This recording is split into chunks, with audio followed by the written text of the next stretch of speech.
Bonjour à tous et bienvenue dans C'est le week-end, l'émission consacrée à la culture et aux loisirs en Charente. Alors aujourd'hui, nous sommes invités chez Marie-Bernadette Dupuis. Vous êtes auteur de plusieurs best-sellers à Compontouvre, on est chez vous. Merci de nous accueillir. Bonjour. Alors les Charentais vous connaissent bien et suivent vos sagas depuis des années. Alors d'abord à France Loisirs, mais depuis quelques années, vos ventes de livres ont explosé au point que l'on vous retrouve au 10e rang du palmarès des auteurs français qui ont le plus vendu en France, selon le Figaro littéraire. Alors à 10e place, c'est quand même très bien. Vous êtes le premier de ce classement. Bon, c'est Guillaume Musso, mais après il y a Joël Dickers, Melissa d'Acosta, Virginie Grimaldi, et vous êtes juste derrière Marc Lévy, qui est 9e. Il a 620 000 exemplaires et vous en avez 550 000 exemplaires. C'est quand même énorme. D'autant plus que vous écrivez beaucoup. Là, on a dépassé les 70 livres. Alors, comment expliquez-vous ce succès ? J'avoue que ça me surprend à chaque fois. J'ai pas de recette. Je suis très touchée. Parce que vous écrivez beaucoup, vous écrivez 3, 4 livres par an, et puis ce n'est pas des petits livres, c'est des livres de 500 pages à chaque fois. Où trouvez-vous le temps d'écrire tous ces livres ? Je suis chez moi, je ne sors pas beaucoup, et bon, il y a eu le Covid aussi, qui m'a permis, je restais beaucoup à la maison, et qui m'a permis d'écrire. J'écris beaucoup la nuit, et donc, mais aussi dans la journée. Et pourquoi la nuit ? Pourquoi vous préférez écrire la nuit ? Tout simplement parce que je suis tranquille. J'ai besoin de concentration, et dès qu'il y a un petit bruit, je suis déconcentrée parce que autrement la maison est très vivante dans la journée. Donc non, je suis bien la nuit. Alors justement, vous parlez de votre maison, on est ici dans votre maison. Quand on vend autant de livres, on se dit, bon, c'est quelqu'un de riche, puisqu'on voit Guillaume Musso, etc. Vous êtes resté dans la même maison, vous gardez votre pavillon à Compontouvre, vous ne changez pas de style de vie ? Non. Non, pourquoi ? Parce que aussi, vous trouvez, votre père a vécu ici, vous dites, et vous retrouvez un petit peu, vous sentez qu'il est un peu avec vous aussi ? Ça, c'est certain. Oui, mon père a vécu dans cette maison et c'est comme si je le sentais. Et je n'arrive pas à partir. J'aime bien cette maison qui est à la porte d'Angoulême. Je suis tout de suite en ville aussi. Je me sens bien ici. Donc on comprend pourquoi vous écrivez ici. Et votre inspiration, alors si vous ne sortez pas beaucoup d'ici, où vous trouvez l'inspiration, toutes ces histoires, tous ces personnages, où trouvez-vous l'inspiration ? Bien, je regarde beaucoup de reportages, je regarde des films, des reportages, je lis aussi, je vais sur Internet. Sur Netflix, vous me disiez aussi ? Netflix, oui, ouais. Oui, j'aime beaucoup Netflix. Voilà, et enfin je pense que dans la vie, si on ne s'intéresse pas, on fait rien. Et dans cette dernière saga, est-ce que le personnage Victoire, c'est pas un petit peu vous, parce que c'est une danseuse, et vous vouliez être danseuse quand vous étiez jeune ? Oui, je voulais être danseuse, mais j'étais une petite fille. J'ai dû faire presque 2 ans de danse, et j'ai dû arrêter. Et est-ce que vous avez mis un petit peu de vous dans ce personnage ? Non, pas vraiment. Pour la danse, oui. Et puis j'avais donc vu les films L'Âge heureux. Je pense que beaucoup de personnes peut-être se souviennent de L'Âge heureux, d'Odette Joyeux. Et c'était tellement... ce film a été tourné dans l'Opéra de Paris.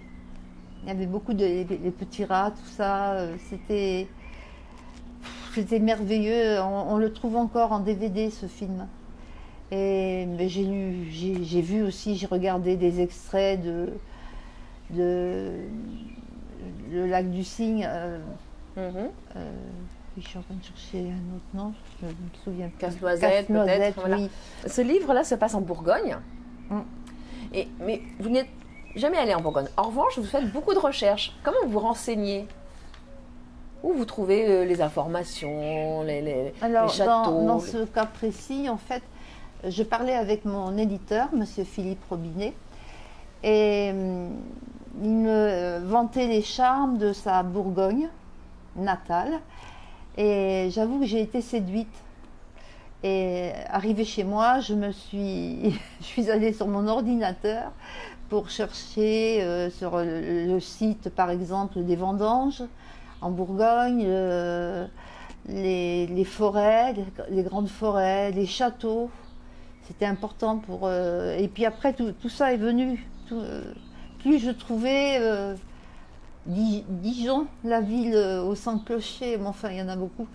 Mais disons que dans ma tête, j'avais vraiment envie d'écrire sans être allée en Bourgogne. Et j'irai certainement cet été. Du coup, voilà, vous irez voir un petit peu de plus près maintenant.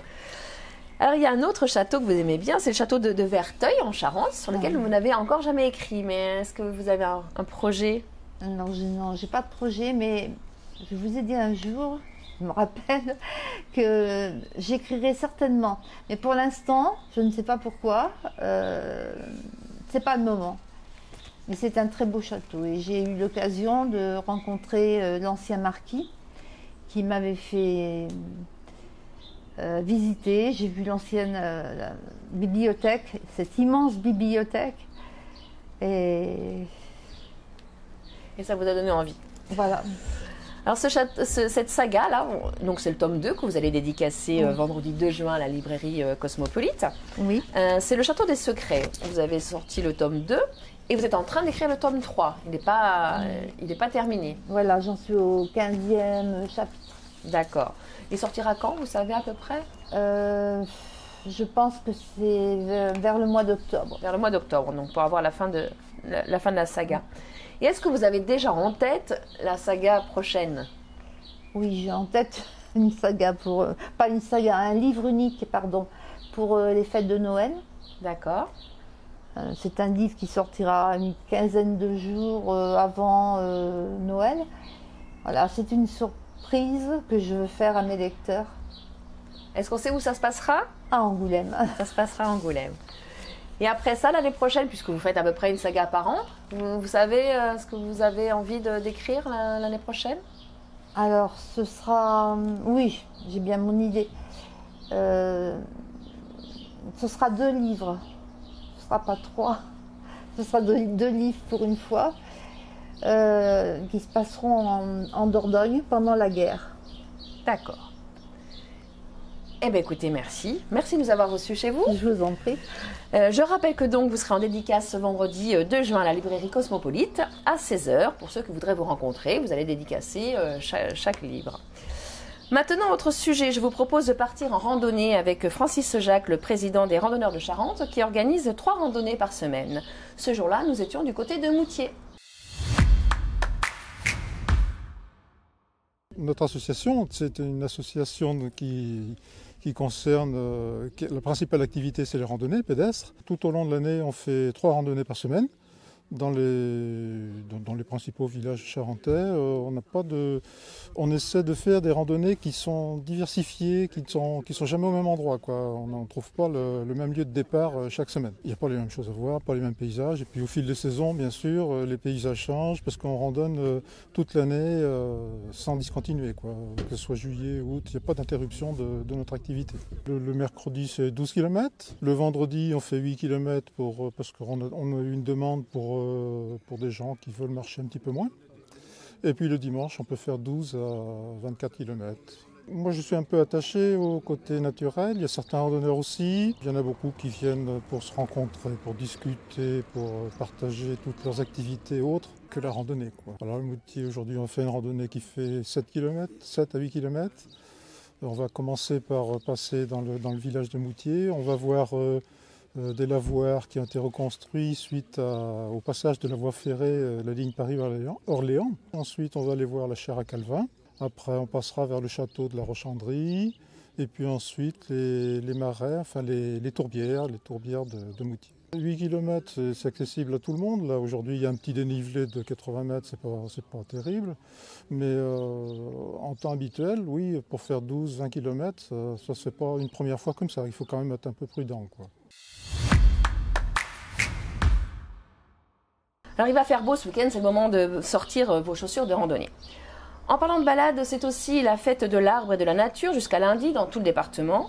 Au programme des promenades en forêt, des conférences, des projections de films, des spectacles musicaux et des parcours d'acrobranche. Il y aura aussi une fête mondiale du jeu à Blanzac, la fête du village de Cellefroid avec des lancers de charentaise. Je vous rappelle que toutes ces dates sont à retrouver dans nos pages loisirs du journal de demain, samedi, et sur notre site internet. Merci à tous de nous avoir suivis et bon week-end!